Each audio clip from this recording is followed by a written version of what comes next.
जैसे आपने बोला कि डॉक्टर का मसला यहाँ बड़ा और ये पीएचसी की कंडीशन की बात है, तो ये रामबन में ही बैठते हैं यहाँ पर सीएमओ साहब।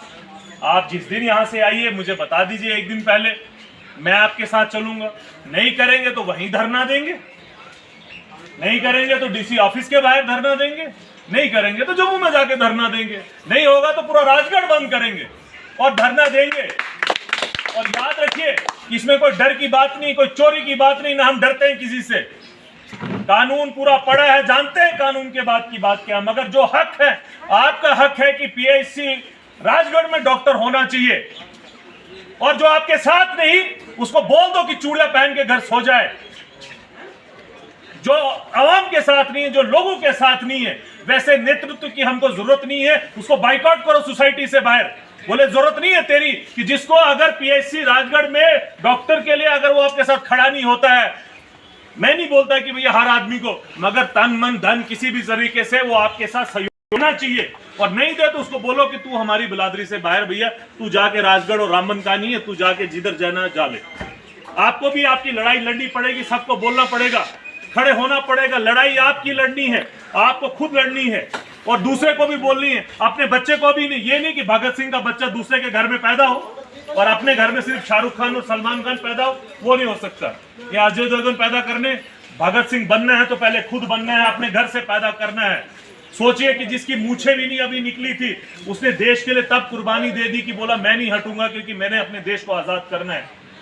मुझे लगता है कि जितने हम लोग हैं उन सबसे छोटे भगत सिंह जी होते जिनने देश के लिए तब शहादत दी।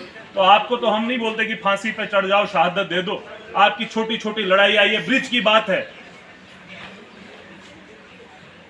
लाखों रुपया आया होगा इधर, लाखों रुपया हर दिन हर पंचायत में आता है, सीडीआर में आया होगा, आपके डीडीसी फंड में आया होगा, हजारों लाखों रुपया आया होगा, फिर ब्रिज क्यों नहीं बन पाया? ये तो सवाल आपको पूछना पड़ेगा ना। पीछे 10 साल से सरकार है, पहले पीडीपी के साथ बीजेपी की और फिर उसके बाद बीजेपी डायरेक्ट। आज तो किसी को ये नहीं कह सकते ना, पिछले 30 साल में 16 साल की सरकार उनकी हुई, 15 साल दिल्ली में, तो पूछिए उनको, आपको सांप सूंघ गया है। 70 साल का आपने बहाना तो लगा के रखा, आज ये ब्रिज कौन बनाएगा? पीछे वालों से सही हुआ गलत हुआ बात नहीं है, बात है आज की। आपके स्कूल की बात है, वहां की डेस्क की बात है, वहां की टाट की बात है, वहां की टीचर की बात है। तो मुझे नहीं पता पहले क्या हुआ, मगर अगर मेरी प्रॉब्लम आएगी तो हम लड़ेंगे। तो आप मोटे मोटे 3-4 इश्यूज को फ्रेम कर लीजिए जिनकी हम लड़ाई लड़े। हुकुमचंद जी ने बोला 4 पंचायतों का मसला, पिछली बार भी मैं आया था, वहां से बहुत से लोग भी आए हुए थे और वो भी ये कह रहे थे कि हम रामबन के साथ हैं, हमारे साथ इशू ऐसा हो रहा है। तो क्यों ये इशू सॉल्व नहीं हो रहा है?